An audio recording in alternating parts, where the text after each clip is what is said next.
Hello friends, parasol GS पे आपका स्वागत है। मित्रों, कई सारे विद्यार्थियों के ये प्रश्न थे कि 69th बीपीएससी में आखिर नेगेटिव मार्किंग है क्या?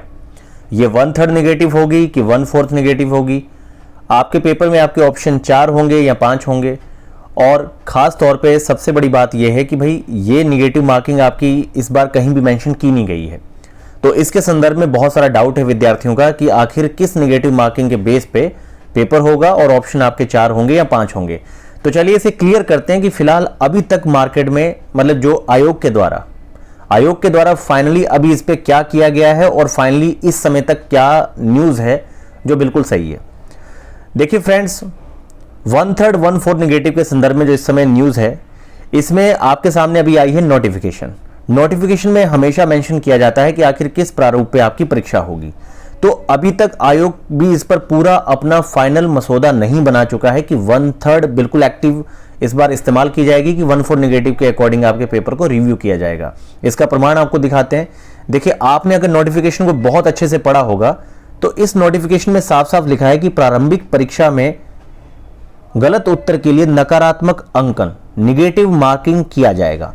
लेकिन यहां पर यह मेंशन नहीं किया गया है कि ये 1/3 होगा या 1/4।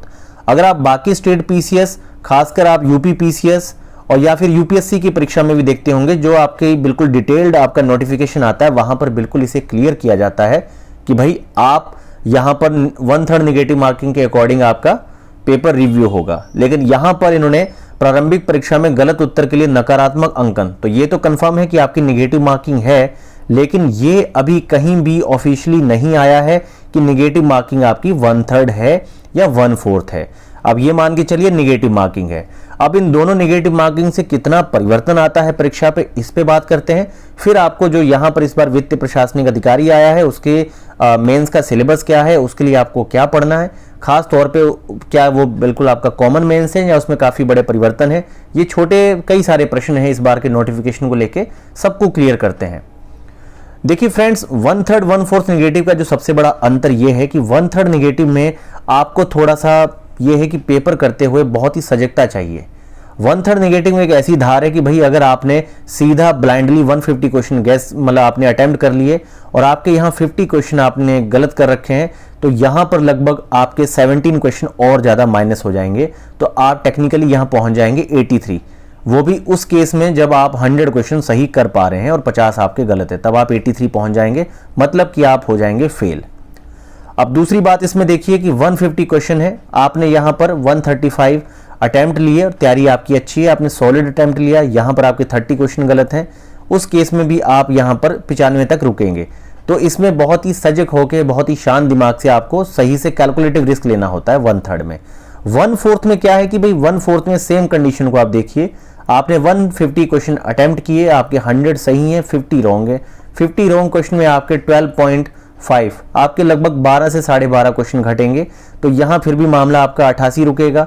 वहीं आपने मान लीजिए कि 150 में से आपने 135 क्वेश्चन किए, यहाँ पर आपके 30 क्वेश्चन गलत हैं, तो यहाँ पे आपके 7.5 क्वेश्चन कम होंगे और लगभग आपका यहाँ पे स्कोर जो है 97 प्लस रहेगा। आप दोनों फेस देख सकते हैं कि आखिर 1/3 1/4 नेगेटिव में कितना बड़ा अंतर आता है। तो आपको एक चीज़ में ध्यान देना है कि 1/3 नेगेटिव के साथ थोड़ा आप बिल्कुल आंखें खोल के रखिए, दिमाग एकदम सतर्क रखिए। और 1/3 नेगेटिव में आपकी जो कॉन्सेप्ट क्लियरिटी है ये बहुत क्लियर होनी चाहिए। इसके साथ साथ आपका फैक्चुअल बेस बहुत अच्छा होना चाहिए, ताकि फैक्चुअल बेस इसलिए कि फैक्चुअल बेस वाले प्रश्नों को हमेशा बहुत ही सामान्य, बहुत ही जनरल प्रश्न माना जाता है, और इस तरह के जनरल प्रश्न आपसे परीक्षा में अगर गलत होते हैं तो जितनी मेंस में इस समय आपकी सीटें आ रही हैं 3,500 से 4,000, मान के चलिए कि आपकी प्रीलिम्स की परीक्षा नहीं होगी, आप कुछ कर लीजिए। ये नेगेटिव मार्किंग पे अब तक का क्लियर मतलब है कि जो भाई आपका आयोग के द्वारा दिया गया है। बाकी सब मार्केट में क्या चल रहा है उन सब खबरों से बाहर हो जाइए। नेगेटिव बिल्कुल कंफर्मेशन आयोग के द्वारा भी दी जाएगी। इसके बाद देखिए यहाँ पर आपके सामने पेपर है। जैसा कि मेंस में आपको पता है कि मेंस का जो आपका सिलेबस है, मेंस के सिलेबस में जनरल हिंदी आपका पेपर है और इस विषय में 30% आपको अंक लेके आने हैं, और ये आपका मेधा निर्धारण मतलब कि एक तरह से क्वालिफाइंग नेचर का पेपर है। यहाँ पर 3 पेपर हैं आपकी पूरी आपकी मार्कशीट बनाने के लिए, कट ऑफ क्लियर करने के लिए, जिसमें आपका GS1 है, GS2 है और इसके साथ आपका एसए का पेपर है। ये 3 पेपर हैं आपके, 900 मार्क्स का आपका ये टोटल है। लेकिन इसके साथ आपको क्या करना है, इसके साथ आपको यहाँ पर 100 क्वेश्चन ऑब्जेक्टिव फ्रेम में दिए जाएंगे।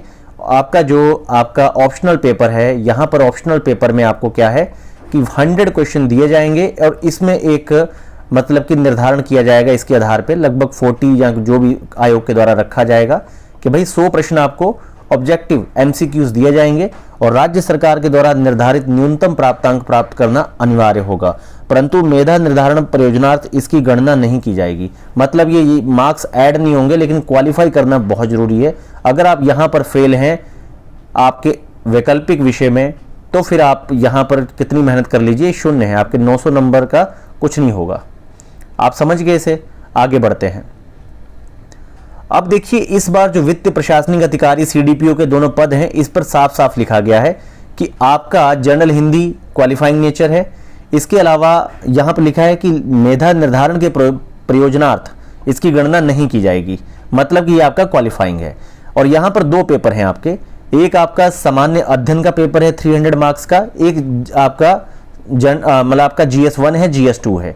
तो ये आपके 600 मार्क्स के पेपर हो गए, जिसके बेस पे आपके सीडीपीओ की पूरी कट ऑफ डिसाइड होती है। उसके साथ क्या है कि आपको ऐच्छिक विषय के तौर पे एक विषय लेना है, ये भी आपका 300 अंक का, ये आपका विषयनिष्ठ विषय होगा 300 अंक का। ठीक है मित्रों, इसके अलावा यहाँ पर आप देखेंगे कि फिर आपका वित्तीय प्रशासनिक अधिकारी है, इसमें भी आपका 300 अंक का विषयनिष्ठ आधारित होगा और राज्य सरकार द्वारा निर्धारित न्यूनतम प्राप्तांक आपको प्राप्त करना होगा और मेधा निर्धारण के प्रयोजनार्थ इसकी गणना की जाएगी। मतलब इसकी गणना यहाँ पर होगी, इसके जो मार्क्स हैं आपके वो यहाँ पर ऐड होंगे। तो यहाँ पर आपका ऑप्शनल रहेगा। तो ये दोनों आपने ध्यान से देखे होंगे कि किस तरीके से आपका वित्तीय प्रशासनिक अधिकारी का सिलेबस है। तो वित्तीय प्रशासनिक अधिकारी में क्या है कि भाई आपकी जनरल हिंदी जो कि आपकी मेधा निर्धारण में आपकी प्रयोजनार्थ इसकी गणना नहीं की जाएगी, जबकि GS1, GS2 और ऑप्शनल 3 सब्जेक्ट यहाँ भी है। तो कुल मिला के 900 मार्क्स का यहाँ पर है और 900 मार्क्स का यहाँ पर है आपका। तो इसे आपने ध्यान देना है इन दोनों पेपरों पर। तो यहाँ पर आपको अभी तक क्लियर हो गया होगा कि किस तरीके से आपका पूरा नेगेटिव मार्किंग का पूरा ब्यौरा है। मित्रों, पैरासोल GS रिसर्च के टेलीग्राम चैनल पे विद्यार्थियों के लिए एक पेड ग्रुप शुरू किया गया है। उससे जुड़े हुए पिछले 2-3 दिन के टेस्ट मैंने वहां पर भेजे हैं और करंट अफेयर के क्वेश्चन भी लगातार आपको MCQs मिल रहे हैं। तो आप बीपीएससी की तैयारी के ओरिएंटेड अगर आप तैयारी में सीरियस हैं तो आप पैरासोल GS के टेलीग्राम चैनल से जरूर जुड़ें, डिस्क्रिप्शन में उसकी लिंक है।